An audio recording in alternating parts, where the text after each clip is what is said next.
Hello, I'm Antonio Mora. This is the newsandnews.com Day in Brief. Today's top stories in 4 minutes. It's Tuesday, August 7th at 7 p.m.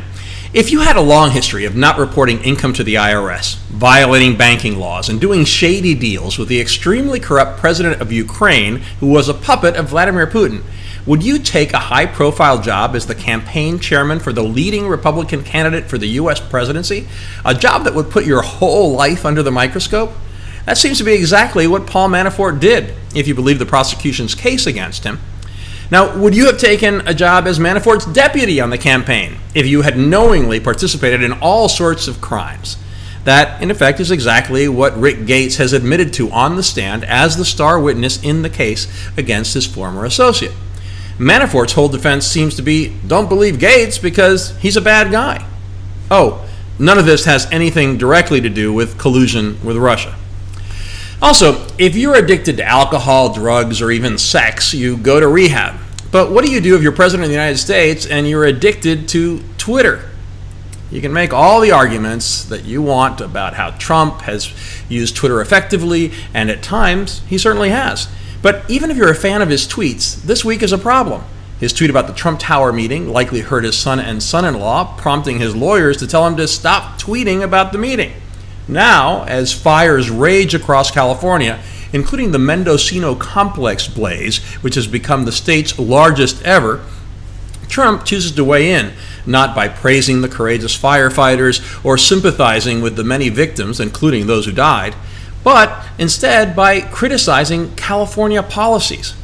Trump said the problem is that the state is diverting vast amounts of water to the Pacific instead of using it to fight the fires.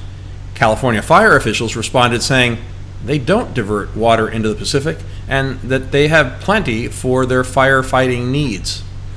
Trump did issue a presidential major disaster declaration to help fire victims.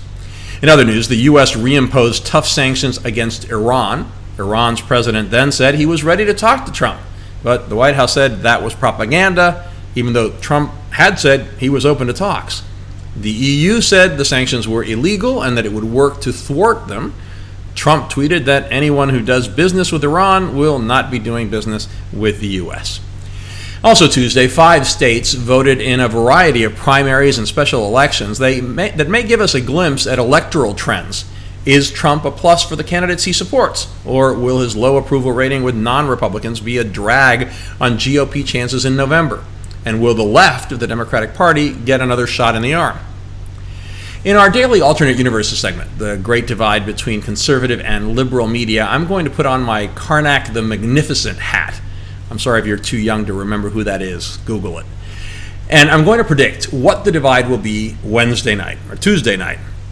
It will center on a special congressional election in Ohio.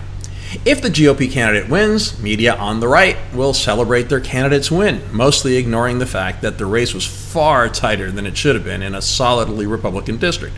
Media on the left will make you think that the GOP win was actually a loss because it was so close.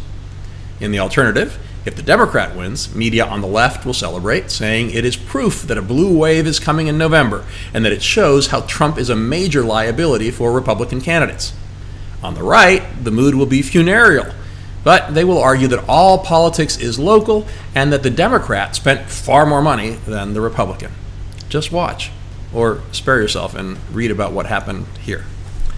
Finally, in the Trump derangement syndrome story of the day, the folks who put out a prep book for the LSAT somehow included questions that portrayed Trump as a racist tax cheater. The publisher blamed a contractor and said it, quote, escaped our editing process. Some could argue there is no editing process at the publisher or the contractor. You can find all those stories and much more updated around the clock 7 days a week on newsandnews.com, where you will find all you need to know in one place. Please subscribe to our YouTube channel by clicking on the right of your screen just below this video. Please follow us on Facebook at Real News and News, and follow me on Twitter at AMoraTV. I'll see you again tomorrow.